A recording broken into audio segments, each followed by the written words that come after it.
On July 10, 2004, Li visited Taiwan, an island claimed by the People's Republic of China (PRC) that has been ruled by the Republic of China (ROC) since 1949. Even after the severing of diplomatic relations with the Republic of China on October 3, 1990 in favor of the People's Republic, the Singapore government maintains a policy of neutrality in the cross-strait relations between the two sides. To facilitate the policy, it was considered important for Li to get a personal feel for the situation in Taiwan. Ministry of Foreign Affairs officials advised that any visit by an incumbent prime minister would be diplomatically impossible. The visit was hence planned a month before Li assumed the premiership and in his capacity as a private citizen, not a state leader, with the PRC embassy informed on July 9, 2004. The same afternoon, the PRC government summoned the Singapore ambassador in Beijing and urged the cancellation of Li's trip, citing the likelihood that Chen Shui-bian's administration would exploit it as a diplomatic coup and use it to promote Taiwan independence, claiming Singapore was making a historical error. Foreign Minister S. Jayakumar replied to his counterpart Li Xiaoxing that Taiwan had been told to keep the visit low profile and that it would proceed. China retaliated by cancelling several visits by high-ranking PRC officials to Singapore and delaying planned signing ceremonies, hinting that free trade negotiations would also be pushed back.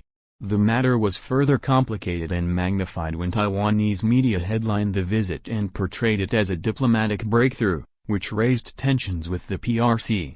Singapore published the records of the discussion with the Chinese embassy in its local media to publicize the PRC's strong-arm tactics and failure to commit to a peaceful agenda. On August 28, 2004, in his first National Day rally speech and as Prime Minister, Li criticized the Taiwanese leadership and populace over their pro-independence stance. He reiterated the reasons for the visit and said that Singapore's decision to stand firm on its vital interests had earned it international respect.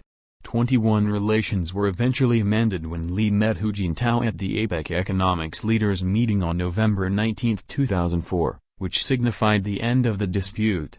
On August 12, 2004, Li succeeded Goh Chok Tong as Prime Minister and relinquished his chairmanship of the Monetary Authority of Singapore to Goh.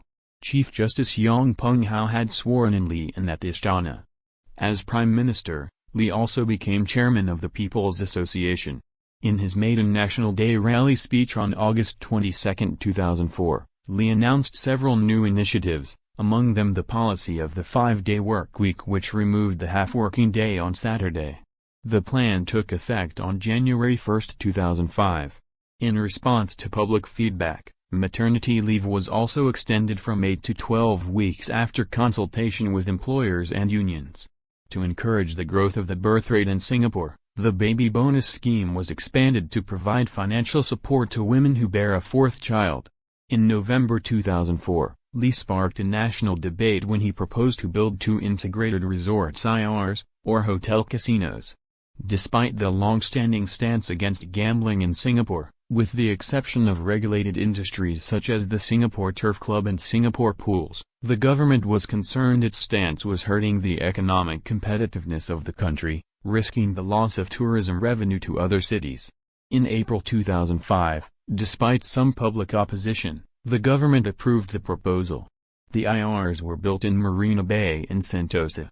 To limit the negative social impact of casino gambling, Li suggested safeguards such as prohibiting minors from the casinos and charging an entrance fee for Singaporeans of S100 or S2000 for a yearly pass.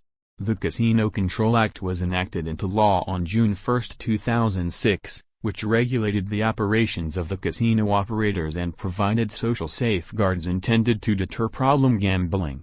In February 2006, Li announced a S$2.6 billion progress package to distribute budget surpluses in the form of cash, top-ups to the Central Provident Fund, rental and utilities rebates, and educational funds.